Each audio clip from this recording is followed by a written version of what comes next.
એક સમયમાં બેફામ વ્યક્તિ, હું પોતે બુટલેગર, ખટારા મોઢે દારૂ ઉતારતો હતો. મહિપતસિંહના જીવનમાં ક્યારે એવું લાગ્યું કે હવે બધું પૂરું થઈ ગયું છે? આમ તો આપણે સૌ જાણીએ છીએ કે પૈસા વગર જીવનમાં કાંઈ જ નથી, પણ મહિપતસિંહના જીવનમાં પૈસાને કેટલું મહત્વ? તલભાર. ખરેખર આ વાત સાચી છે, મહિપતસિંહ દારૂ વેચતા પણ એ ક્યારે પીતા?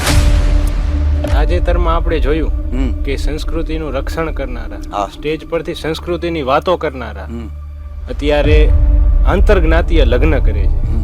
તો એ વિચાર વિશે આપ શું કહેશો?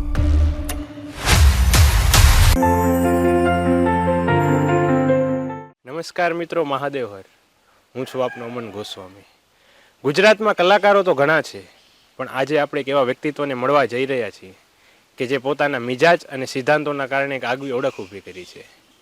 એમના વ્યક્તિત્વને જોઈ અને ચાર પંક્તિઓ યાદ આવે: નીર ખારા નીરખી મરજીવા ફેરવમાં મોં, તળિયા તપાસી જો તને કુબેર પણ કંગાર લાગશે. જેમને જોઈને એમના વ્યક્તિત્વનો અંદાજ ન લગાવી શકાય એવા પ્રખર લોક સાહિત્યકાર અને સત્યવક્તા શ્રીમાન મહિપતસિંહ જાડેજા આજે આપણી વચ્ચે ઉપસ્થિત છે. તો મહિપત બાપુને કહું કે મહિપત બાપુ, પહેલાં તો જય માતાજી. આમ તો તમને આખું ગુજરાત ઓળખે છે, તમને કોઈ પરિચયની જરૂર નથી, પરંતુ સંવાદના દર્શકોને તમારો ટૂંકમાં પરિચય, તમારા પરિવારનો પરિચય, તમારા પ્રાથમિક અભ્યાસ વિશે થોડી માહિતી આપશો? જય માતાજી, જય ભગવતી, જય ભવાની. મારું નામ મહિપતસિંહ જુવાનસિંહ જાડેજા, મારું ગામ માણેકવાડા, તાલુકો કોડડા સાંગાણી, જિલ્લો રાજકોટ. મારો અભ્યાસ 9 ધોરણ પાસ છે. અને મારા પરિવારની જ્યારે વાત આવતી હોય તો હું પોતે, મારા ધર્મપત્ની અને 2 સંતાનો, હર્ષરાજસિંહ અને નિકુલસિંહ જાડેજા. આપનું સાહિત્ય ક્ષેત્રમાં પદાર્પણ ક્યારે થયું અને આપે સાહિત્ય ક્ષેત્રમાં જ્યારે પગ મૂક્યો તે સમયનો માહોલ કેવો હતો, એના વિશે થોડીક ચર્ચા? બહુ સારી વાત છે, કારણ કે સાહિત્યની કોઈ, લગભગ હું માનું છું ત્યાં સુધી, તારીખ નથી હોતી. બધા દાવા કરે એની અરે આપણને કાંઈ નિસ્બત નથી, પણ સાહિત્ય ક્ષેત્ર કે સંતવાણી ક્ષેત્રની રુચિ માણસના જીવનમાં એક કુદરતની પ્રેરણાથી પ્રારબ્ધ થતી હોય છે. એવી રીતે મને ખ્યાલ છે ત્યાં સુધી 2001થી તો હું આ સાહિત્ય ક્ષેત્રની મલિકોર અને ડાયરામાં પરિવર્તિત થયેલો છું અને ત્યારનો હું આ કાર્યક્રમ કરું છું. બરાબર. આપે આટલા બધા કાર્યક્રમ કર્યા, એમાંથી તમારો કોઈ એવો યાદગાર ડાયરો કે જે તમે દર્શક મિત્રોને કહેવા માંગતા હોય? મારા જીવનનો અમૂલ્યમાં અમૂલ્ય ડાયરો જો હું કોઈ માનતો હોય તો એક તો મારા પૂર્વજોની ભૂમિ. ડાયરાઓ બધા મારા આનંદિત જ હોય છે, પણ એમાં ખાસ કરીને મારા પૂર્વજોનું જ્યાં યુદ્ધ થયેલું એવી, એટલે અમારે જામનગર જિલ્લાનું ધ્રોળની બાજુમાં ભૂચરમોરી ગામ, અને ભૂચરમોરીની મલિકોર જે મેં પ્રોગ્રામ કર્યો એ મારા જીવનનો બેસ્ટ અને ખૂબ યાદગાર ડાયરો છે. આપનું જીવન જે તે સમયે વિવાદોથી ઘેરાયેલું હતું. જી. અને એ વિવાદો વચ્ચેથી નીકળી, એ વિવાદોનો સંઘર્ષ, અને કહેવાય ને કે વાલિયામાંથી વાલ્મીકી બનવાનો આપનો આ સફર કેવો રહ્યો? પહેલાં તો નીચતામાં જ નારાયણ આવે, હું એવું માનું છું. આવા અસંખ્ય દાખલા છે. મેં જોયું છે ત્યાં સુધી જેસલજી, માલદેજી, આ બધાના ઇતિહાસો આપણે જાણીએ છીએ કે એમાં ક્યાંક પેલા ક્રૂરતા છે ને પછી જ નારાયણ પરિવર્તિત થયા છે. એવી રીતે 100% તમારો પ્રશ્ન સાચો છે, કારણ કે હું એક સમયમાં બેફામ વ્યક્તિ, હું પોતે બુટલેગર, ખટારા મોઢે દારૂ ઉતારતો હતો. મને કહેવામાં જરાય સંકોચ નથી, પણ મારા જીવનનો જે યુટર્ન છે એની પાછળનું જો કોઈ કારણ હોય તો અમારે ગોંડલની બાજુમાં બંધિયા ગામ, અને બંધિયા ગામની અંદર રામદેવજી મહારાજના પરમ સાધક, પરમ ઉપાસક એટલે બા શ્રી જનકબા જાડેજા, દરબારના દીકરી, જાડેજા દરબારના દીકરી, અને સાત્વિક ભક્તિ, સાત્વિક ભજન, અને ગ્રાહણીને છાજે એવું એમનું ભજન. એમની સંપર્કમાં આવ્યા પછી પણ હું જો કે ધંધો તો કરતો જ તો, પણ સંજોગાવસ્થા એક દિવસ ઘટના એવી ઘટી કે અમારે કચ્છમાં જવાનું હતું. હું અને જનકબા 2 સાથે જવાના હતા. જનકબા પણ જાડેજા દરબારના દીકરી હોવાના નાતે હું એમને ફૈબા કહેતો હતો. એમનું મૂળ ગામ ભદ્રેશ્વર છે, પણ એમની કર્મભૂમિ એટલે અમારું ગોંડલની બાજુમાં બંધિયા ગામ છે, એ બંધિયા ગામની માલિકોએ પોતાની કર્મભૂમિ એમને બનાવેલી. એટલે જનકબા ફૈબાને તેડવા માટે થઈને ગયો ત્યારે 2-5 બહેનો એમની પાસે જનકબા પાસે બેસી અને રોતા હતા અને ફરિયાદ કરતા હતા કે ભાઈ અમારા ઘરેથી દારૂ પીવે છે. એટલે ફૈબાનો એવો સ્વભાવ, બહુ સહજ જીવન, આશ્વાસન આપતા હતા કે ભાઈ મૂકી દઈએ કે પીવે, પણ આપણા સમાજની માલિકો આવું કંઈક બનતું હોય છે તો થોડુંક આપણે પણ જાળવવું. અને એ બેનને જેમ તેમ સંતોષકારક જવાબ આપીને અને એની આંખમાં આંહોડા ફૈબા ન જોઈ એટલે ઊભા થઈને ત્યાંથી હાલતા થાય. ત્યાંથી નીકળી ગયા પછી સામખિયાળીના પુલ ઉપર મને પાકું યાદ છે કે ત્યારે મને એવું કીધું, મને કે મૈપત, એટલે મારા ઘરનાનું નામ લઈને કીધું કે એક સારી વાત તો એ છે કે આશાને એ તો ઉપાધિ નથી, મારા ઘરના, મારા મિસિસ, મારા વાઈફ, મારા ધર્મપત્ની, એમનું નામ આશા છે, એટલે આશાબાને કે એ તો ઉપાધિ નથી કે ભાઈ તું દારૂ નથી પીતો, એ બહુ સારી વાત છે. તે જોયું ને ઓલા બેનું દીકરીઓ બિચાકડા કેવા કરગરતા હતા. મેં કીધું હા ફૈબા. એટલે ઘડીક વાર માટે મને એમ થયું મને હારો કહે છે. થોડાક આગળ આવ્યા એટલે પછી મને એવું કીધું કે ભાઈ તારા ખટારામાં ખોખા કેટલા આવે? એમને પેટી બોલતા ન આવડતું, બહુ સહજ જીવન. એટલે મેં કીધું 1000 ખોખા આવે. તો કે મને કે અંદર બાટલા કેટલા આવે? આમ તો બોટલું કહેવાય પણ એમની દેશી ભાષા, એટલે મને કે બાટલા કેટલા આવે? એટલે મેં કીધું 12000 આવે. મને કે પીવો એ કેટલા? એટલે મેં કીધું 1000 પેટી હોય, એક પેટીમાં 12 નંગ હોય, એના હિસાબે ગણી એટલે 12,000 નંગ થાય. અને માપે પીવે તો હું માનું છું ત્યાં સુધી, જો કે મેં પીધો નથી, પણ 48,000 જણા પીવે તો 12 × 2 = 24, 12 × 3 = 36, 12 ચોક 48,000 માણસો પીવે. તો કે તને એવું નથી લાગતું તું 48,000 બેનું દીકરીઓના નિહાકા લેતો હોય? એટલે ઘડીક વાર માટે હું વિચારતો થઈ ગયો. અને જનકભાઈ એવું કીધું કે હા આવું મારે ન તને કહેવાય, એમ કરીને દાંત કાઢીને વાતને ફેરવી નાખી. કારણ કે મહાપુરુષો કોઈ દિવસ સીધી ટકોર ન કરે, એમની આડકતરી રીતની ટકોર હોય છે. પણ મને અંદરથી લાગી આવ્યું હતું એટલે મેં સહજતાપૂર્વક આગળ જતા મને વિચાર જ આવી ગયો કે આ ટકોર છે. અને આવા સંતોના, આવા મહાપુરુષોના સાનિધ્યમાં આવ્યા પછી જો આપણે પાછા ન વળી શકતા હોય તો આપણા જીવનને ધિક્કાર છે. એટલે તરત મેં મારો ફોન લીધો, મેં મારા વેપારીને ફોન કર્યો. ત્યારે મારી એક ગાડી આટકોટ પડી હતી, એક ગાડી ધંધુકા પડી હતી, એક ગાડી બગોદરા પડી હતી અને એક અમીરગઢ બોર્ડરે પડી હતી. 4 ખટારા મારા ઓલરેડી રોડ ઉપર હતા. મારા વેપારીને મેં ફોન કરીને કહી દીધું કે ભાઈ ગાડીઓ પાછી વાળી લ્યો અને આપણો જે મિત્રતાનો સંબંધ છે એ કાયમ માટે રહેશે, પણ જે દારૂના ધંધાનો જે સંબંધ છે એ આજથી આપણો પૂરો થાય છે. અને આવી રીતે જનકબાના પ્રતાપે મારા જીવનનો આ દારૂના ધંધામાંથી યુટર્ન આવ્યો છે. તમે જે પ્રમાણે વાત કરી જી કે મૈપત દારૂ ન પીતા, હા, ખરેખર આ વાત સાચી છે? મૈપત સિંહ દારૂ વેચતા પણ એ ક્યારે પીતા? જો કે તમે ગમે ત્યારે ગમે એ, કદાચ આજ તમે જ્યારે આ તમારા પોડકાસ્ટ દ્વારા ઇન્ટરવ્યૂ લેવા આવ્યા છો, હું તમ તારા અહીંયા વાડીએ બેહું, મારા ગામની માલિક કોઈ પણ વ્યક્તિને જઈને તમે પૂછો તો યુવાનોથી લઈ અને વડીલો સુધી કોઈને પૂછશો તો તમને આ જ જવાબ મળશે કે મૈપતભાઈએ કોઈ દિવસ મોઢે દારૂ અડાડ્યો નથી.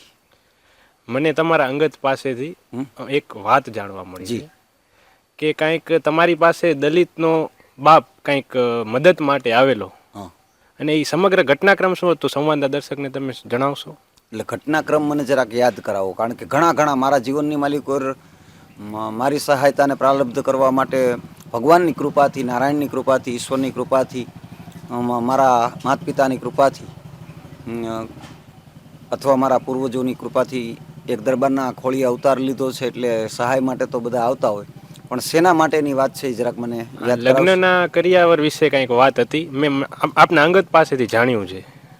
હા, આ તો ખૂબ મારા નજીકના મિત્રો હોય એમને જ ખબર છે. તો તમને આ વાત કોણે કરી? હું આ તમને પ્રશ્ન કરું છું. આપના અંગત છે BC જાડેજા. જી જી, એમને મને આખી સમગ્ર ઘટના કીધી, પણ આપ સંવાદના દર્શકોને સમગ્ર ઘટનાક્રમ સમજાવો કે એ આખી વાત હતી શું? હા, એ વાત ખરેખર વાસ્તવિકતા છે કે 2004ની માલિકો જ્યારે મારા મેરેજ થયા, હું એકનો એક ભાઈ, એટલે મારા મિસિસ મારા વાઈફનો જે કરિયાવર છે એ ખોલેલો નહીં. અને મારા પિતાશ્રી એટલે જુવાનસિંહ બાપુ પણ મારા ગામની માલિકોર કોઈ એમને જુવાન બાપુ તરીકે ન ઓળખતું. અમારી પરિસ્થિતિ એટલી બધી કોઈ સારી નહીં, પણ એમને ગામ શેઠ બાપુ કહેતું. કારણ કે જુવાન બાપુની ઉદારતા ખૂબ હતી, એને અનુલક્ષીને એમને બધાય શેઠ બાપુ કહેતા. અને અમારા ગામના અમકાભાઈ અને એક રમેશભાઈ કરી અને દલિત, એ બે બાપુના ઢોલિયા સામે અમારા ઘરના ફળિયામાં કોથળા ઉપર બેઠેલા. અને બરોબર મારે ગામમાંથી ઘરે આવવું, હજી હું દહયું નાહ્યો નહોતો, 3-4 દિવસના વાણા વાઈ ગયા હતા. અને એમાં ઘટના એવી ઘટે છે કે એ જે રમેશભાઈ કરીને છે ને એ બાપુ આગળ રોતા હતા. એટલે મેં સહજતાપૂર્વક બાપુજીને પૂછ્યું કે ભાઈ આ શું, એમ આ ભાઈ કેમ રોવે છે, અને શું કાંઈ તકલીફ છે? મારા પિતાશ્રીનો સ્વભાવ ખૂબ આકરો હતો અને અંદરથી કોમળતા પણ ખૂબ હતી. એટલે મને કે ભાઈ એના દીકરીના લગ્ન કરવાના છે અને લગ્ન તાત્કાલિક આવી ગયા છે, અત્યારે કરિયાવર કરી શકે એમ નથી, તારામાં ત્રેવડ છે તો આનો કરિયાવર કરી દે. એટલે મેં કીધું 5 મિનિટનો મને સમય આપો એમ. ત્યારે મારી કોઈ ખાસ એવી સારી એવી પરિસ્થિતિ નહીં. એટલે હું સીધો અંદર ઓરડામાં ગયો અને મેં મારા વાઈફને કીધું, મેં કીધું આપણે તો બીજું કોઈ છે નહીં, મારા બેન છે તો એમના લગ્ન થઈ ગયેલા છે, હવે જે છીએ આપણે છીએ, તો આ કરિયાવરની આપણે અત્યારે કાંઈ આવશ્યકતા નથી. અને બાપુજી આગળ બેઠા બેઠા ભાઈ જે રમેશભાઈ દલિત છે એ કાંઈક આશા લઈને આવ્યા છે. કરિયાવર છે એ તમારા બાપુજીનો છે, એમાં હું મારો અધિકાર ન હોય, પણ છતાં હું તમને પ્રશ્ન કરું છું કે આ કરિયાવર જો તમે હા પાડો તો એ રમેશભાઈના દીકરીના લગ્ન છે આપણે એને આપી દઈ, જેથી કરીને એના દીકરીનું ટાણું હચવાઈ જાય. તો મારા ધર્મપત્નીએ તરત મને એવું કીધું કે તમારે મને પૂછવા ન આવવાનું હોય, તમે તારે આપી દો. તરત હું બહાર આવ્યો, ખૂબ રાજી પણ થયો. અને એ વાતનો મને આનંદ છે કે આવા મને ધર્મપત્ની પ્રાલબ્ધ થયા. તરત બહાર આવ્યો અને મેં બાપુજીને વાત કરી કે બાપુજી એમના કહી દો કે વાહન લઈને આવે અને અહીંથી કરિયાવર ભરી લે, વ્યવસ્થા થઈ ગઈ છે. એટલે મને કે કેવી રીતની? મેં કીધું મારા ઘરના એ કીધું છે કે એમનો જે બધો કરિયાવર છે અને હજી ખોલ્યો નથી કાંઈ, એ બધો એ દીકરીને આપી દેવાનો છે. અને આવી રીતે એ બધા જે મારા લગ્નમાં આવેલો કરિયાવર હતો એ મેં આ દલિતના દીકરીને આપી દીધો હતો. પણ એમાં સિંહ ફાળો મારા પરમ પૂજ્ય પિતાશ્રી જુવાનસિંહ બાપુ અને મારા ધર્મપત્નીનો હતો. ભાઈ આ તો હતી તમારા અંગત જીવનની વાત. આપણે સંતવાણીને ડાયરામાં જો પ્રશ્ન કરીએ તો તમે જે તે સમયે ડાયરાની શરૂઆત કરેલી ત્યારના કલાકારો અને ત્યારના માહોલમાં અને અત્યારના કલાકારો અને અત્યારના માહોલમાં શું ફરક છે? અત્યારના સમય પ્રમાણે વક્તા અને પ્રવક્તા, વક્તા એટલે બોલનારા અને પ્રવક્તા એટલે સાંભળનારા, બેમાંથી એકમાં ધૈર્ય નથી. ચાહે કદાચ એમાં મારી ક્યાંક ક્ષતિ છે, સામે બેહનારા વ્યક્તિઓમાં ક્યાંક ક્ષતિ છે. આમાં બધા દોષી નથી અને બધાય દોષમાંથી પર પણ નથી. પણ એવું ખરું કે અમે જ્યારે શરૂઆત કરી ત્યારે તો એકદમ શાંતિના કાર્યક્રમો હતા, એકદમ સહજતાના કાર્યક્રમો હતા. માણસો કાર્યક્રમને માણતા હતા, ઉધમતા ક્યાંય હતી નહીં. ખોટા હા હો દેકારા અને આ ઘોળનો ત્યારે યુગ નહોતો. તમે કોઈ પણ વાતને માંડો, ગમે એવડી મોટી વાત થતી, માણસો એને દિલ દઈ અને સાંભળતા હતા. અત્યારે કટકાનો યુગ આવ્યો છે અને આ કટકાના યુગની માલિકો ક્ષણિક ક્ષણિક વાતું, એટલે તમે કોઈ પણ વાતને પૂર્ણ નથી કરી શકતા. બીજા નંબરમાં એ સમયની માલિકો જ્યારે અમે સંતવાણી કે ભજનના ડાયરાઓ હોય એટલે સંતવાણી સાત્વિક સંતવાણી આવતી હતી. જેમ રૂપાદે, માલદે, લાખો, લોયણ, જેસલ, તોરલ, ખીમડીઓ, કોટવાળ, જીવણ સાહેબ, મોરાર સાહેબ, ત્રિકમ સાહેબ, ભાણ સાહેબ, રવિ સાહેબ, કબીર સાહેબ, આવા મહાપુરુષોની જે ઉત્તમ વાણી છે એ જ ત્યાં બોલાતી હતી અને સમયને આધારિત વાણી બોલવામાં આવતી હતી. અને ત્યારનો જે આનંદ હતો ને એ અનેરો આનંદ હતો. પણ આજ થોડીક એવું લાગે છે કે આજના સમય પ્રમાણે થોડીક ઉધમતા આવી હોય એવું એ વાસ્તવિકતા છે. બરોબર. આ તમે કરી સંતવાણીની વાત. હવે ત્યારના કલાકારો અને અત્યારના કલાકારોમાં ફરક શું છે?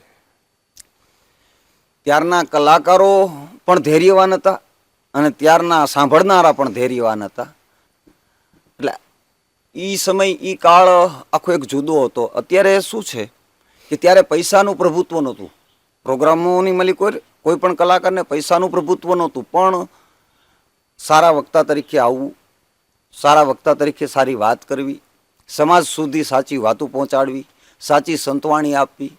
પણ અત્યારના સમય પ્રમાણે હું માનું છું ત્યાં સુધી આ આખો જે દોર છે ને એ પબ્લિકના હાથમાં વયો ગયો છે અને કલાકાર છે ને એ હવે પબ્લિકનો ગુલામ થઈ ગયો છે.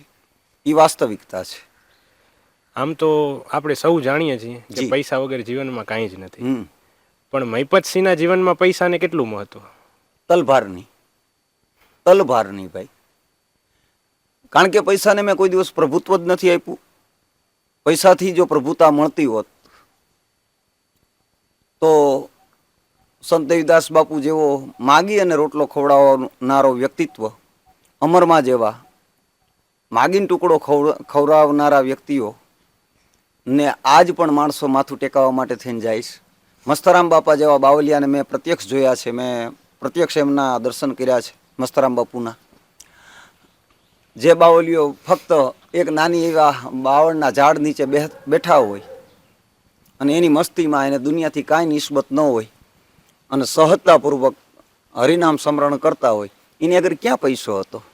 પણ ત્યાં કરોડપતિના દીકરાઓને ગોઠણિયા વાળીને નતમસ્તક થતા મેં જોયા છે.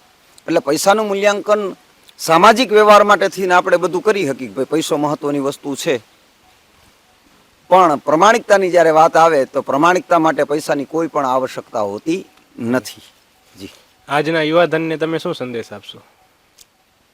આજના યુવાધનને સંદેશો હું તો શું આપું, પણ હું કરબંધ પ્રાર્થના કરું કે કોઈ પણ સમાજના હોય, 18 આલમ, દલિતથી લઈ અને દરબારો સુધીના કોઈ પણ સમાજના વ્યક્તિઓ હોય, એ તમામ યુવાનોને હું એવી તો પ્રાર્થના ચોક્કસ કરીશ કે તમારા કે મારા માવતરો, માતા પિતાઓ મને તમને ભણાવવા માટેના પ્રયાસ કરતા હોય, આપણને આગળ વધારવા માટેના પ્રયાસ કરતા હોય, અથવા મારા જેવા કોઈ કલાકારના ડાયલોગથી પ્રભાવિત કોઈ જડદીન ન થવું. પહેલી વસ્તુ તો મારા જેવા કોઈ કલાકાર કોઈ ડાયલોગ બોલે એનાથી કોઈએ પ્રભાવિત ન થવું. કારણ કે કલાકારો તો બોલે એમાંથી પાળે છે કેટલા, એ બહુ મહત્વની વસ્તુ હોય છે. પણ જ્યારે યુવાનોને સંદેશ દેવાની વાત આવતી હોય તો પ્રથમ જો આ સૃષ્ટિનો જો કોઈ દેવ હોય તો એ મા બાપ છે. પ્રથમ જો કોઈ ભગવાનને ઓળખવા હોય તો પોતાના મા બાપના સાનિધ્યમાં રહી અને એમના કયામાં રહી અને જીવનને આગળ વધારે, એવો મારો વ્યક્તિગત સંદેશ છે.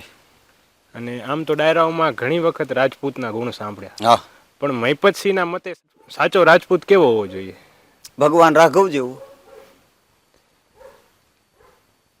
કે રાત્રે રાજા બનવાનો હોય અને સવારનો હજી સૂર્યોદય થાય એ પેલા તો સમાચાર મળે છે કે ભાઈ તમને વનવાસ મળ્યો છે. રામાયણ કંઈક સાંભળવા માટે નથી. રામાયણથી કાન પવિત્ર નથી થતા. કોઈ એમ કહેતા હોય કાન તો પવિત્ર જ હોય, ભગવાને જેટલું આપ્યું છે એ બધું પવિત્ર જ છે. પણ અનુકરણ કરવું ને તો જીવનમાં પવિત્રતા આવે. એટલે આમ બરોબર એમ કહેવાય કે રામને રાજ્યાભિષેક કરવા માટે થઈ અને દશરથ રાજા બોલાવે છે ને પાછા સમાચાર મળે છે કે એ જ રામને 14 વર્ષનો વનવાસ પ્રારબ્ધ થાય છે. હરખ અને શોખની જેને આવે નહીં હેડકી, આનું નામ રામ છે. એટલે આ રામ જેવા મહાપ્રભુને તો ખાલી તમે વાંચી લ્યો એટલે ક્ષાત્રત્વના પૂર્ણ દર્શન થઈ જાય. વાહ. મહિપતસિંહના જીવનમાં ક્યારે એવું લાગ્યું કે હવે બધું પૂરું થઈ ગયું છે, હવે મારાથી આગળ કાંઈ થશે નહીં? અને તમે ડાયરાઓમાં ઘણીવાર વાત કરતા હો છો ગુજરાતની લગભગ એકેય જેલ મેં બાકી રાખી નથી. તો આવા કપરા સમયમાં તમારી પાસે કોઈ એવો કહેવાય ને કે ખભો દે રોવા માટે, એવો કોઈ ખભો ખરો? અને આવા સમયમાં પરિવારનો કેટલો સંઘર્ષ અને પરિવારનો કેટલો સપોર્ટ રહ્યો આપને? પહેલી વસ્તુ તો એ છે કે જ્યારે પરિવારની વાત આવતી હોય તો મારા સમગ્ર પરિવાર, મારો કુટુંબ. મને એટલી ખબર છે કે હું બંધિયા મંદિર સાથે સંકળાયા પછી ચાહે તો મારા કુટુંબમાં ભત્રીજાના લગ્ન હોય કે કુટુંબમાં ભાઈના લગ્ન હોય, અને કદાચ બંધિયા મંદિરે જવાનું થતું હોય અથવા બંધિયા મંદિરનું કોઈ કામ હોય અને હું જતો હોય, તો મારું આખું કુટુંબ, મારા પપ્પાને એ 8 ભાઈઓ છે, 5 ભાઈઓ મારા પપ્પાને એ, અને 3 એમાં મારા પપ્પાના, મારા ફાધરના કાકાના દીકરા, તો તે બધા એમના જે સંતાનો છે બધાય સહજતાપૂર્વક એટલું સ્વીકારી લે છે કે ભાઈ ધર્મના કાર્યમાં આપણે રૂકાવટ નથી કરવાની, મહીપત એનું કાર્ય કરે છે બરોબર છે, અને કોઈ દિવસ મને રોક્યો નથી. એ બદલ મારા જીવનમાં હું કાયમ ગૌરવ અનુભવું છું કે મને આવો સરસ મજાનો એક પરિવાર મળ્યો છે. વાત આવે છે મિત્રની, હા, તો એવા બહુ જૂજ મિત્રોમાં, કારણ કે મિત્રો રાખવા ઓછા પણ રાખવા મળદ. મિત્રો રાખવા ઓછા પણ રાખવા મળદ. એટલે દિલ ખોલીને ક્યારેક ક્યારેક કાંઈ વાત કરવી તો તમે જ જેમ હમણાં નામ દીધું ને તમને જેને મને વાત કરી છે એવા બીસીભાઈ જાડેજા છે, અમારા પ્રભાતસિંહભાઈ ગોલવી છે, અમારા હરપાલસિંહભાઈ ગોહિલ છે, ભાઈ કૃષ્ણસિંહ જાડેજા છે. આવા મારા જે 2-5 મિત્રો છે કે જ્યાં હું હૃદય ખોલી અને બધી વાત કરતો હોઉં છું. જી બરાબર. આ તો તમારા અત્યારના મિત્ર. કોઈ તમારા પ્રાથમિક અભ્યાસથી લઈ અત્યાર સુધી સાથે એવો કોઈ મિત્ર? હા, મારા બાળપણના જે મિત્ર છે ને એ 2 પટેલના દીકરા છે. જ્યારે અમે હારે ભણતા હતા ત્યારના, એક સાયકલમાં જતા હોય એવા. એમાં એકનું નામ છે સંજય આસોદરિયા અને એકનું નામ છે હરસુખભાઈ વસોયા. એ 2 મારા બહુ અંતકરણના મિત્ર, અને આજની તારીખમાં અમારી અકબંધ મિત્રતા, કારણ કે દેખાવની મિત્રતા નથી, નૈતિકતાની મિત્રતા છે. એટલે આજ પણ અમારી મિત્રતા અડીખમ ઊભી છે. તમે તમારા જીવનમાં કીધું એમ જનકબાને સદગુરુ માનો હા. છો. તો જનકબા વિશે કંઈક તમારાથી એવી વાત કે જે આપ સંવાદના દર્શકોને કહેવા માંગતા હો અને હજી કોઈને ખબર ન હોય, એવો કોઈ તમને પર્સનલ અનુભવ થયેલો એવી કોઈ વાત? જનકબાના જીવન માટે તો જો આપણે વાત કરવા બેહી તો મેં આ યુગની માલિકુર, કારણ કે ભૂતકાળની માલિકુર તો ઘણા ઇતિહાસોને વાંચ્યા છે. ગંગા સતી, પાનબાઈ, રૂપાદે માલદે, લાખો લોયણ, જેસલ તોરલ, તમારા પરગણામાં તમે જ્યાંથી આવો છો ત્યાં, એમાં તોરલની વાત આવતી હોય, માં ભગવતી તોરલની, અથવા ગંગા સતીબાની વાત આવતી હોય, અથવા તો રૂપાદેજીની વાત આવતી હોય. આવા મહાપુરુષો, મીરાબાઈ છે, આવા મહાપુરુષોની અહીં જે વાતો આપણે સાંભળી છે, પણ પ્રત્યક્ષ જો મેં આવી કોઈ વિભૂતિના જો દર્શન કર્યા હોય પ્રત્યક્ષ, એવું જ ભજન, એવી જ ક્ષમતા, અને ગરાહણીને છાજે એવી ભક્તિ, લાજે એવી નહીં, વાહ, છાજે એવી ભક્તિ, અને ગરાહણીને છાજે એવી ભક્તિ. કારણ કે ક્ષત્રિયોની ભક્તિનો એક પ્રકાર હોય છે. રાજા ગોપીચંદન ભરથરીને લઈ લ્યો, મીરાબાઈને લઈ લ્યો. તમે કોઈ દિવસ એવું સાંભળ્યું કે મીરાબાઈ મેવાડ છોડ્યા પછી કોઈને ત્યાં 2 મણ બાજરો માગવા ગયા હોય? ન બને. ના. કારણ કે ઈ રાજસૂય ભક્તિ કહેવાય છે. ભક્તિના 9 પ્રકાર છે. એમાં મેં જનકબાનામાં એ તેજપુંજ જોયું છે, એ ભજન જોયું છે, એ ભક્તિ જોઈ છે, એમનો નિજાર પંથ જોયો છે, એમની નિજની તાકાત જોઈ છે, અને એમની રામદેવજી પ્રત્યેની અપાર શ્રદ્ધા મેં જોઈ છે. એટલે એમના પરચાની જ્યારે વાત કરવામાં આવે તો આ યુગમાં, આ સમયમાં, અથવા તો કે આ તમારા ટૂંકા પ્રશ્નોની માલિકો, હું જનકબા વિશે ઝાઝી વાત ન કરી શકું, પણ હું ચોક્કસ એમ કહી શકું કે ભક્તિની પરાકાષ્ઠાના જો મને ક્યાંય દર્શન થયા હોય અને એવી કોઈ મહાન વિભૂતિ હોય તો પરમનની બા શ્રી જનકબા જાડેજા. આજના સમયના ડાયરાના ઘણા કલાકાર એમ કહે છે કે અમે અમારી ભગવતીની સ્તુતિ કરી લઈએ પછી ગણેશ સ્થાપનાની જરૂર નથી. આના વિશે તમારો કોઈ વિચાર? એમાં ખાસ કરી અને જે યુવાનો અમુક આવતા હોય છે કલાકારો તરીકે, એ ટાબર ઉત્સાહની માલિકો કદાચ આવું બોલી જતા હોય, પણ એમને ખ્યાલ ન હોય. ભગવાન શંકરના લગ્ન થાય અને ગણપતિની સ્થાપના થાય, ભગવાન સદાશિવના લગ્નની સ્થાપના થાય અને ગણપતિની સ્થાપના થતી હોય. નકર ગણપતિના સંતાન એટલે ભગવાન શંકરના સંતાન એટલે ગણપતિ છે. હા. પણ છતાંય શિવના લગ્નમાં ગણપતિ હાજર છે, ગુણાધિપતિ ગણપતિ, બરોબર છે. જેમ રામ છે એ આદિ અનાદિ છે. હા. રામ કોઈ ખાલી દશરથ પૂરતા સીમિત નથી, દશરથના સંતાન તરીકે સીમિત નથી. મારી અલ્પબુદ્ધિ પ્રમાણે મને જ્યાં સુધી ખ્યાલ છે ત્યાં સુધી, અને એનો હું તમને જીવતો જાગતો દાખલો આપી દઉં કે રાજા દશરથની ઘરે એક પણ સંતાન નથી. હા. અને દશરથ રાજા જે દિવસે બાણ મારે અને શ્રવણને લાગે અને શ્રવણની છાતીની માલિકો એ બાણનો પ્રહાર અડે, એ જ ઘડીએ શ્રવણના મોઢામાંથી એક શબ્દ નીકળે છે કે હે રામ. તો ઈ રામ કયો? ઈ રામ છે આદિ અનાદિ. હા. એક રામ ઈ છે આદિ અનાદિ. અનાદિ. એટલે જે ગણપતિ સ્થાપનાની વાત, હું પોતે શક્તિ ઉપાસક છું. મારા માટે સર્વોપરિતા હોય તો શક્તિ ઉપાસનાની છે. પણ ઈ જે યુવાનો ઘણી વખત આવી વાત કરતા હોય કે અમે માતાજીના નામ લીધા પછી ગણપતિની આવશ્યકતા નથી, તો એ ખરેખર એ બાળકોની અથવા એ યુવાનોની અણસમજણ છે. એવું કદાચ એમને ઉગતું હોય તો એમને જરાક કોઈને મહાપુરુષોને જઈને પૂછી લેવું જોઈએ કે આ ખરેખર અમે જે આ કહી છે યોગ્ય છે.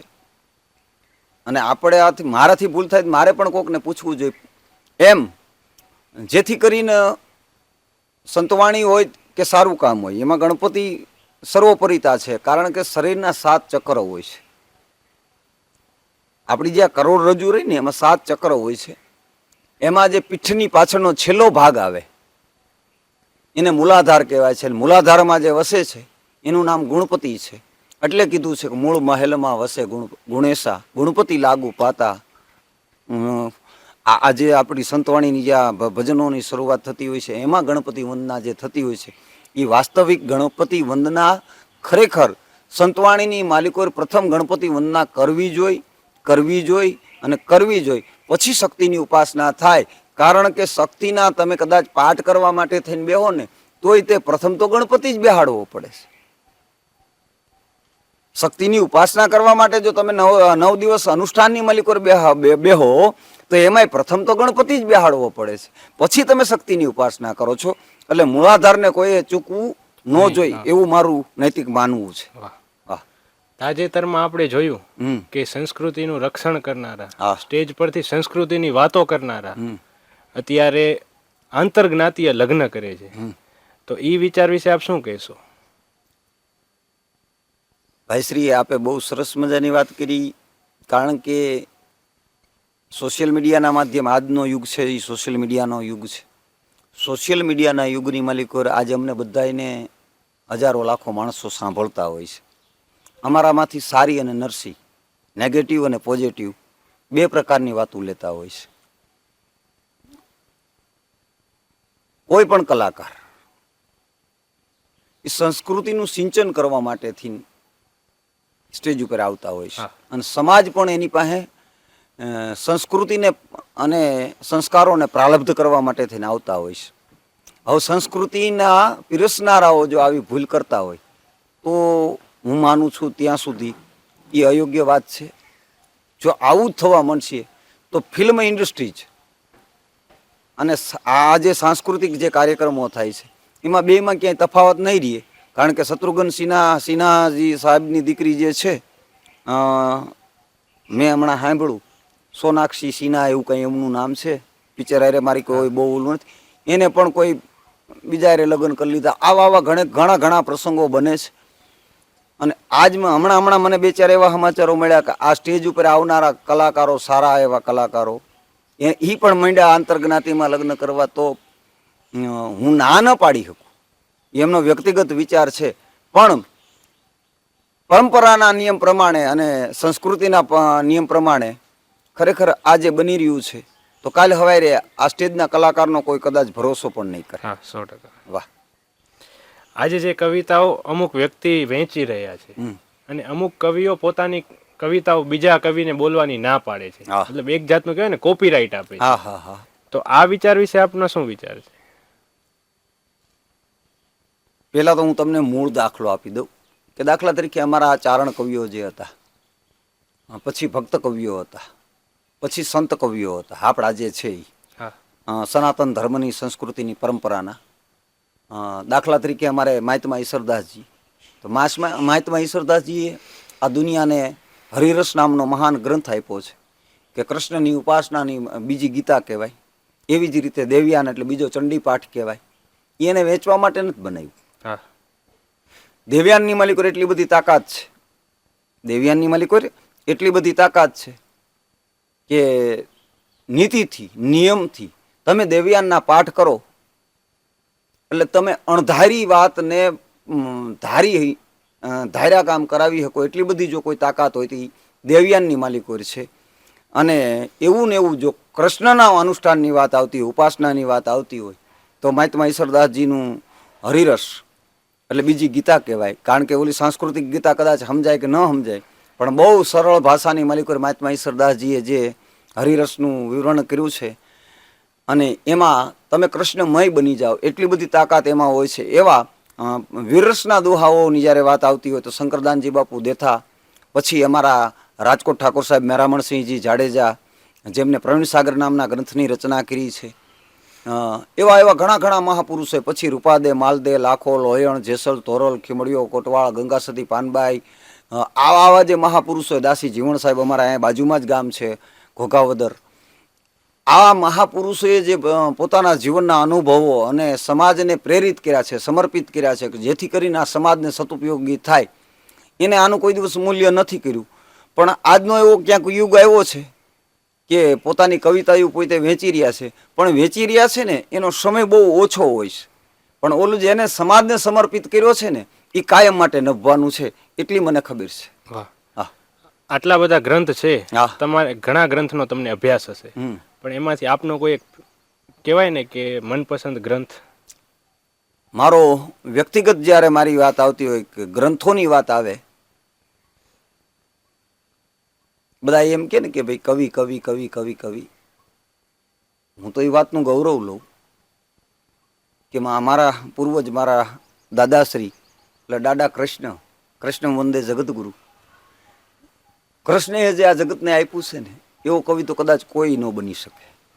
પણ છતાં મહાકવિની જ્યારે વાત આવે તો મહાકવિની પદવી તો એક જ વ્યક્તિને પ્રારબ્ધ થઈ છે અને એ છે મહાકવિ કાલિદાસજી. હા.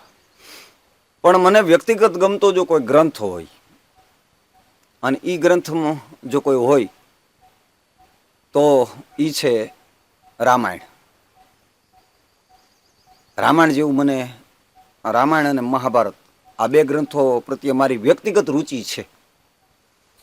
અને બાપુ અમે તમારો એક પ્રોગ્રામ જોયેલો, એ પ્રોગ્રામમાં મારી પોતાની હાજરી, આદિપુરની બાજુમાં આવેલ અંતરજાળ ગામ કચ્છમાં, ત્યાં તમારો પ્રોગ્રામ આજથી લગભગ ઘણા સમય પહેલા, અને એ પ્રોગ્રામમાં ફૂલ વરસાદ ચાલુ હતો અને તમારો જ્યારે રાઉન્ડ આવ્યો ત્યારે તમે એવું બોલ્યા લુંગીમાં ગાંઠ વાળી અને માઇકમાં આવીને એવું જ બોલ્યા કે હવે જો વરસાદનો એક ટીપો પડે તો મૈપત આખો જીવન પ્રોગ્રામ કરશે નહીં.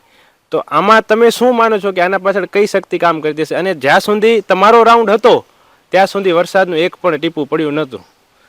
ત્યારે આપ હાજર હતા? હું હાજર હતો. એમ, બહુ સારો પ્રશ્ન કર્યો છે તમે.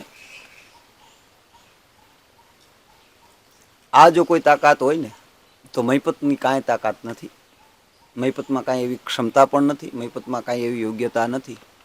પણ મૈપતનો વિશ્વાસ છે ને અડગ છે, અને એ અડગ વિશ્વાસ હું આપને કહું તો એ માં ભગવતી, મારા કુળદેવી માં ભગવતી આશાપુરાનું નામ લઈ અને મેં જનતા જનાર્દનને પ્રશ્ન કર્યો. મારી પહેલાં જે કલાકારો બોલ્યા ત્યારે વરસાદ એમનામ ચાલુ હતો, હું જ્યારે મેળ કરાવતો તો મારા હાર્મોનિયમ ઉપર ત્યારે વરસાદ ચાલુ હતો, બધા ઉભડક બેઠા હતા. એટલે મેં પ્રશ્ન કર્યો, મેં કીધું કેમ ભાઈ? તો કે ભાઈ માથે વરસાદ આવે છે એટલે બધા અમે બેઠા છીએ. મેં કીધું કાંઈ વાંધો નહીં, તમે નિરાતે બેસી જાઓ. મને ભરોસો છે કે આ બાજુથી મૈપત માં ભગવતીની સ્તુતિ ચાલુ કરે અને વાણીને વિરામ ન આપે ત્યાં સુધીમાં એક પણ છાંટો પડે તો જિંદગીમાં કોઈ દિવસ કાર્યક્રમ નથી કરવો. એ વાત તો સત્ય છે, પણ એમાં મારી કોઈ તાકાત નહોતી. એ તાકાત હતી મારા વિશ્વાસની. વિશ્વાસે હરી મિલે લોહા કંચન હોય એવી માં ભગવતી આશાપુરાની પૂર્ણ ઉપાસના કરી, પૂર્ણ સાધના કરી અને માં ભગવતી આશાપુરાનું નામ લઈ અને મેં આ શબ્દ ઉચ્ચાર્યો હતો અને મા ભગવતી આશાપુરાએ મારી લાજ રાખી હતી, એમાં મારી કોઈ તાકાત નથી ભાઈ. તમારી દ્રષ્ટિએ સાચો સાહિત્યકાર કોને કહેવાય, અને તમને ગમતો કોઈ સાહિત્યકાર, અને એ ગમવા પાછળનું કારણ? સાહિત્યકારો પોતપોતાના અનુભવો પ્રમાણે તો બધા સાચા જ હોય છે, પણ ક્યાંક અધ્યયન ઘટતું હોય છે, ક્યાંક અભ્યાસ ઘટતો હોય છે, અથવા તો કોકનું સાંભળેલું, કોકનું લખેલું, કોકનું વાંચેલું, અને આપણે મૂળ અધ્યયન ન કર્યું હોય ને એટલે ક્યાંક ખતા ખાતા હોય છે. હું માનું છું ત્યાં સુધી પ્રોગ્રામ ઓછા કરવા, પણ પહેલાં અધ્યયન કરી લેવું, પહેલાં અભ્યાસ કરી લેવું અને પછી વાત કરવી, તો એનો આનંદ કંઈક અનેરો હોય છે. અને એવું વ્યક્તિત્વ જો મેં મારા જીવનમાં કોઈ જોયું હોય, અને મને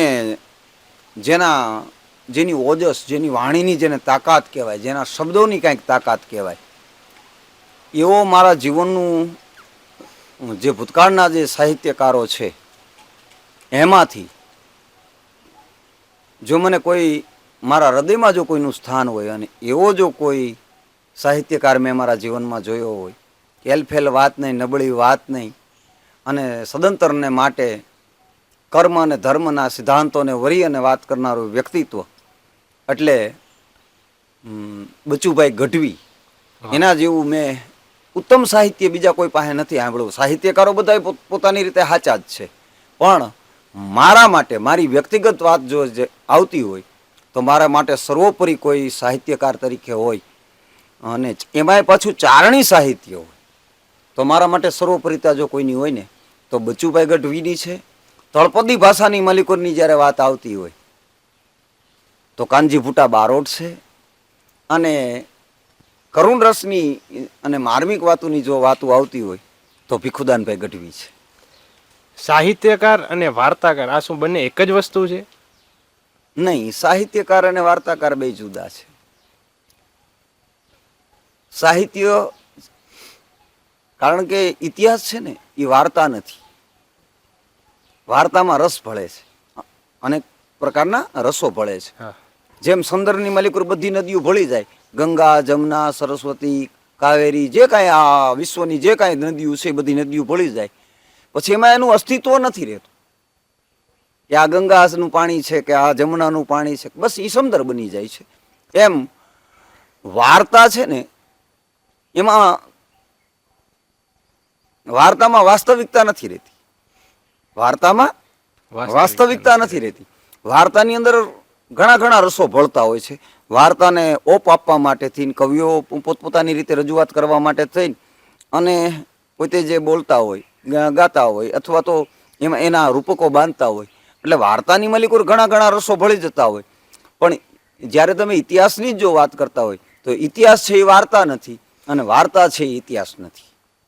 સારા એવા વાર્તાકાર તરીકે મેં પછી કોને સ્વીકારે? સારામાં સારા વાર્તાકાર તરીકે મેં તમને જે નામ આપ્યા તે એક બચુભાઈ ગઢવી,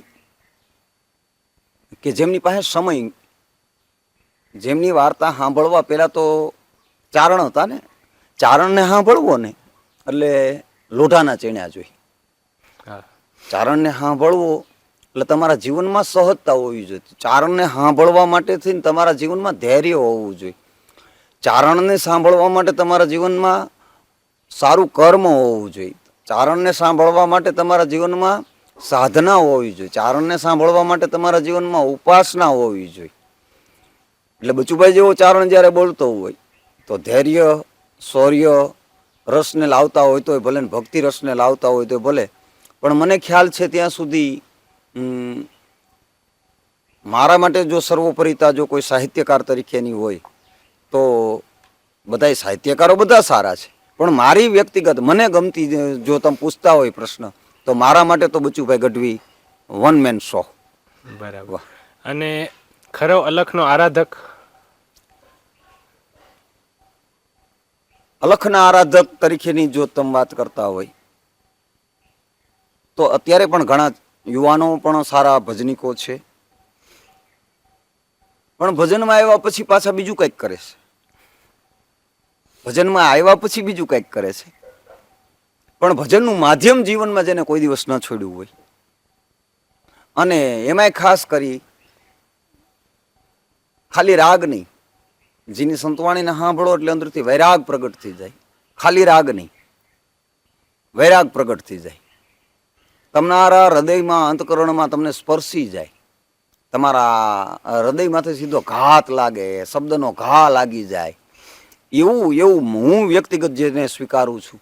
અને એવું જો કોઈ વ્યક્તિગત, કલાકારો બધાય ઉત્તમ જ હોય છે, બધાની અથાગ મહેનત હોય છે, અથાગ પ્રયાસ હોય છે, પણ મારા માટે જો કોઈ સર્વોપરી હોય અને મને ગમતી વાત જ્યારે આવે તો હું સર્વોપરિતા મારા માટે હો, હા દુનિયા માટે નહીં, કોઈ વ્યક્તિ માટે નહીં, પણ મારી જ્યારે પોતાની વ્યક્તિગત પોતાની ચોઈસ હોય ને, હા એટલે એવી રીતે મને કોઈ પૂછે કે તમારા માટે સંતવાણીનો સારો આરાધક કોણ, તો હું ચોક્કસ કહું કે મારા માટે કાનદાસજી મહારાજ, વાહ. દ્વારકા.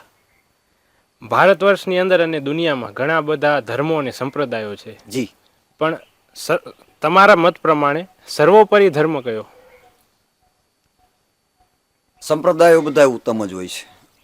ભારત વર્ષની માલિકો યુગાંતર પ્રમાણે અલગ અલગ સંપ્રદાયો આવ્યા. બધાને તમે ધર્મ ન કહી શકો, બધાને તમે ધર્મ ન કહી શકો, કારણ કે એના બધા રચેતાઓના નામ લખેલા છે.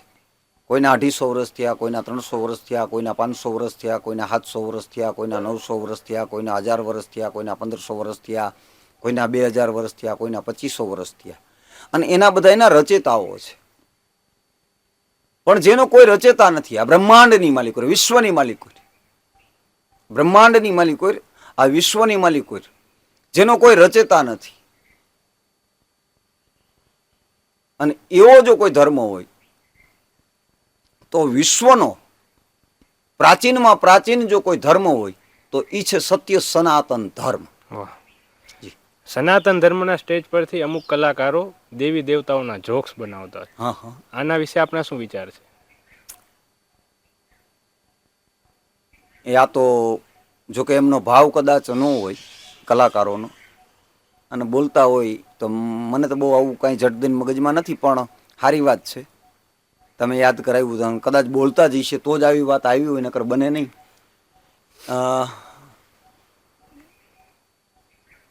પેલા તો કોઈ દિવસ તમે 24 પેગમ્બર અને પરવરદિગાર એટલે ખુદા, એના ક્યાંય જોક સાંભળ્યા? હું આપને પ્રશ્ન કરું છું. ના, નથી સાંભળ્યા. તમે ઈસુ ભગવાન ઈસુના કોઈ દિવસ તમે ક્યાંય જોક સાંભળ્યા? ના, સ્વામિનારાયણ સંપ્રદાયની માલિકો કોઈ દિવસ સ્વામિનારાયણ ભગવાનના જોક સાંભળ્યા? ના. તમે અન્ય કોઈ સંપ્રદાયોની માલિકો જે કોઈ પુષ્ટિપંથી હોય તો એની પાસેથી કોઈ દિવસ તમે કૃષ્ણના કોઈ દિવસ જોક સાંભળ્યા?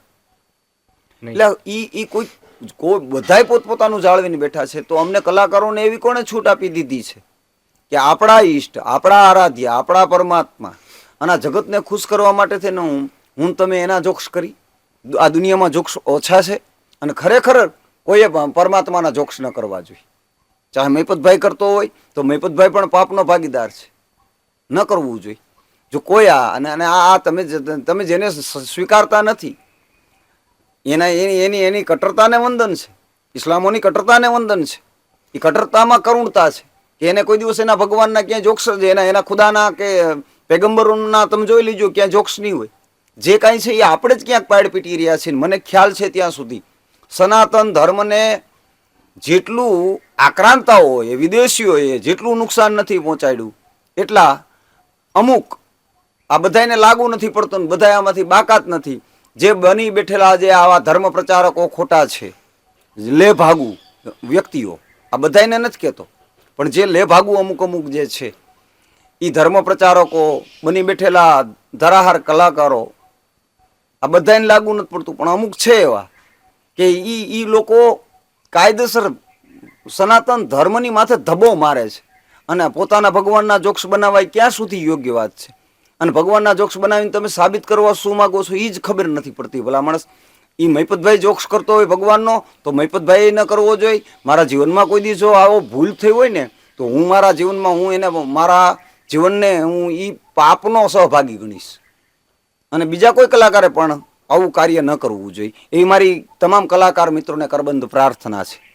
અને અમુક સંપ્રદાયના મહાપુરુષો હમ એ દેવી દેવતાઓના માતાજીઓના અપમાન કરતા હોય છે, એ ક્યાં સુધી યોગ્ય છે? આ કળજુગ છે. કળજુગના વાયરાની માલિકો સંપ્રદાયો જે એના મહાપુરુષ છે એને એવું કાંઈ નથી કીધું. જે કોઈ છે તે મેં ઘણા ઘણાના સાંભળ્યા છે. તમે જે કહેવા માંગો છો એ હું વાતને સમજી શકું છું. ઈ જે મૂળ વ્યક્તિ છે ને એને ક્યાંય આવું સજેશન નથી કર્યું કે તમે કોઈ ભગવાન શંકરના કે રામના, કૃષ્ણના કે હનુમાનજી મહારાજના કે જલારામ બાપાના અપમાન કરો. બરોબર છે? કોઈ સંતોના, ભક્તોના, માતાજીઓના અપમાન કરો, એને નથી કીધું. પણ અત્યારે જે પોતાનું પ્રભુત્વ સિદ્ધ કરવા માટેના પ્રયાસ કરી રહ્યા છે ને, કથાકથિત વાતો ઊભી કરીને, કાલ્પનિક વાતો ઊભી કરી અને જે કાંઈક બની બેઠેલા સંતો છે, જેને ધર્મના ધની ખબર નથી, કર્મના કની ખબર નથી, સિદ્ધાંતના શની ખબર નથી, એવા આવારા તત્વો સંપ્રદાયોની માલિકો જે આવી ગયા છે, એ ચોક્કસ સનાતન ધર્મને નુકસાન પહોંચાડી રહ્યા છે ને એ ભાગ્યાઓએ આ કાર્ય ન કરવું જોઈએ. વાહ, આપની સાથે વાત કરીને ખૂબ જ આનંદ આવ્યો. જી જી જી. આપની સાથેથી રજા લેતા હવે મારે એક આપને છેલ્લો પ્રશ્ન પૂછવો છે જી. કે કદાચ મહિપતસિંહ માણેકવાડા, હમ. આમ તો મહિપતસિંહ જાડેજા પણ કહેવાય ને કે બધા કલાકારો અટકથી ઓળખાય છે, હા. પણ આપ જ એક એવા છો કે જે ગામના નામથી ઓળખાવો છો, તો મહિપતસિંહ માણેકવાડાને ઇતિહાસ યાદ કેવી રીતે રાખે? હા, આવું મારા જીવનમાં તમે ભાઈ પૂછ્યું એટલે હું આપને કહું. એક વખત મારે પાલનપુરની બાજુમાં કાર્યક્રમ હતો ને, તો એમને ખબર નહોતી, કારણ કે વિસ્તાર આખો જુદો પડી જાય. એટલે ત્યાં સાહિત્યકાર મહિપતસિંહ માણેકવાડા એવી રીતે જ લખેલું હતું. જાડેજા લખતા ભૂલી ગયા.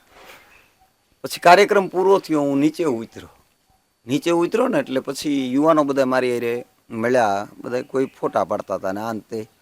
એટલે પછી મને પૂછ્યું, મને કે બાપુ એ કે અમે જાડેજા જોયા, ચુડાસમા જોયા, રાયજાદા જોયા, સરવૈયા જોયા, વાઘેલા જોયા, પણ આ માણેકવાડા શેમાં આવે? એટલે મેં એને કીધું કસણાય હોય એમાં. તો મને કે પણ આ માણેકવાડા એટલે એ કે શેમાં આવે એમ? એટલે મેં કીધું, ત્યારે મેં એમને કીધું કે હકીકતમાં મને મારું ગામ છે ને એ મારા માટે મારું રામનું રૂપ છે. મારું ગામ છે એ હાથીનો પગ છે. મારું ગામ છે એ મારું પરમાત્મા છે. મારું ગામ છે એ મારું ઐશ્વર્ય છે. અને હું મારા ગામને અતિ પ્રેમ કરું છું. એટલે વર્ષોથી હું આ ક્ષેત્રની માલિકો આવ્યા પહેલાં પણ મને મહિપતસિંહ માણેકવાડા તરીકે જ બધા ઓળખતા હતા. એટલે મેં એ વાતને ક્યાંય મરોડવાનો પ્રયાસ નથી કર્યો. અને એ વાત કાયમ માટે રીએ અને રાખવી છે કે જેથી કરીને મારું ગામ પણ સમગ્ર ગુજરાતની માલિકો જાણીતું રીએ. એટલા માટે હું મહિપતસિંહ જાડેજા માણેકવાડા તરીકે ઓળખાવું છું. અને મહિપતસિંહ માણેકવાડાને ઇતિહાસ યાદ કેવી રીતે રાખે? બસ એક જ વાત, એક જ ધ્યેય છે, એક જ સિદ્ધાંત છે, એક જ વિચાર છે. પ્રોગ્રામ હાલે ન હાલે એનું મારા માટે મહત્વ નથી. આજ નહીં તો કાલ નહીં તો 5 દિવસ પછી, 5 દિવસ પછી નહીં તો 5 વર્ષ પછી, 5 વર્ષ પછી નહીં તો 25-50 વર્ષ પછી ક્યારેક કોઈક યુવાધન સાંભળશે ત્યારે એટલી તો એને ખબર પડશે જે સાચું હોય છે એને, કે કોક તો સાચું કહેતો હતો. અને એમાં કદાચ જે બહુ ભલે મારો વર્ગ ઓછો છે, મારો વર્ગ બહુ ઓછો હોય છે, મને ખબર છે કે બધાય ન સ્વીકારી શકે, તમને બધાય નથી સ્વીકારી શકવાના, મને બધાય નથી સ્વીકારી શકવાના, બધાના વિચારો અલગ અલગ હોય છે. પણ મને એટલી ખબર છે કે મને સ્વીકારવા વાળા જે છે એ કાયદેસર સિક્કા મારેલા છે, ધરબેલા છે. એટલે ત્યારે જ્યારે જેમ દાખલા તરીકે તમે ઓશોની વાત સાંભળી, ઓશોની વાત સાંભળી છે, ઓશોને એ સમયમાં બહુ તિરસ્કાર થયા છે. અરે એની ક્યાં વાત કરો, રામદેવજી મહારાજનો તિરસ્કાર થયો છે. આજ રામદેવજી મહારાજના દર્શન કરવામાં 3-3 કિલોમીટરની લાઈન થાય છે. બરોબર છે. એવી જ રીતે કાનજી ફૂટા બારોટ હતા તો એ પણ એ સમયમાં આખા બોલા કહેવાતા હતા. આજ કાનજી ફૂટાને સાંભળવા માટે માણસ જૂની કેસેટો ગોતી અને કાનજી ફૂટા બારોટને સાંભળવા માટેના પ્રયાસ કરે છે. માણસો આ બધી વસ્તુથી કંટાળ્યા છે. એવી જ રીતે બચુભાઈ ગઢવીની માણસો આ યુટ્યુબથી લઈ અને કેસેટો સુધી અત્યારે માણસો ગોતી રહ્યા છે કે સારી વાત સાંભળવી હોય તો ક્યાં સાંભળવી. બરોબર છે. અને આજ વર્ષો પછી જો આજ એમને સાંભળવા વાળો જો કોઈ વર્ગ હોય, વર્ષોના વાણા વહી ગયા પછી, 90ના સૈકા પછીથી આજ સુધીના, જો આજ કોઈ બચુભાઈ ગઢવીને સાંભળવા માટે તૈયાર હોય તો કદાચ એક સમય એવો આવશે કે તે દિવસે મહિપતભાઈને ઓળખતા હશે કોક જે હા સાચું સાંભળવા વાળા હશે. બાકી મારે જગતની ખુશામત ખોરી કરી અને ખોટા કોઈને માખણના પીંડા, આમ તો માખણ તો છે ને એટલે ગ્રીસના પીંડા મારે કોઈને મારવા નથી. મારે મારા સિદ્ધાંતોથી જીવવું છે. ક્ષાત્રના ખોળીએ જન્મ લીધો છે. ક્ષાત્રના ખોળીએ જન્મ લીધો છે એટલા માટે થઈને મારા ક્ષાત્રને લાંછન લાગે એવું મારે ક્યાંય જીવન નથી જીવવું. એટલે હું મારી નૈતિકતા નથી છોડવાનો અને નથી છોડવાનો. વાહ, આજે મહિપતસિંહ સાથે વાત કરી, એમના અંગત જીવનથી લઈ અને ડાયરાઓના જીવનની આપણે વાત કરી. એમના સાથે વાત કરી ખૂબ આનંદ થયો. હું બસ છેલ્લે જાતા જાતા એમ કહું છું કે આપ સંવાદના દર્શકોને શું કહેવા માંગો છો? હું તમામ જે સંવાદના જે દર્શક મિત્રો છે એ બધાને પહેલાં તો જાજા કરીને જય માતાજી.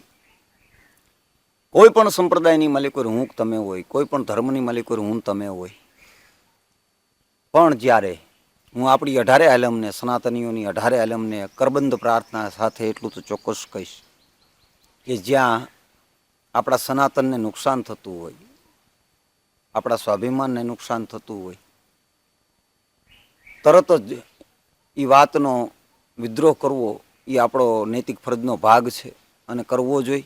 અને તમામ દર્શક મિત્રોને મારી એક વિનંતી છે કે નૈતિકતાથી જીવો, કર્મના સિદ્ધાંતથી જીવો, સારા વિચારોથી જીવો, ઉત્તમ જીવો અને સર્વશ્રેષ્ઠ જીવો. વાહ, આ હતી મહિપતસિંહ સાથેની સંવાદ. આ સંવાદને અહીં આપણે વિરામ આપીએ છીએ. જય માતાજી, મહાદેવ હર. જય માતાજી, હર મહાદેવ.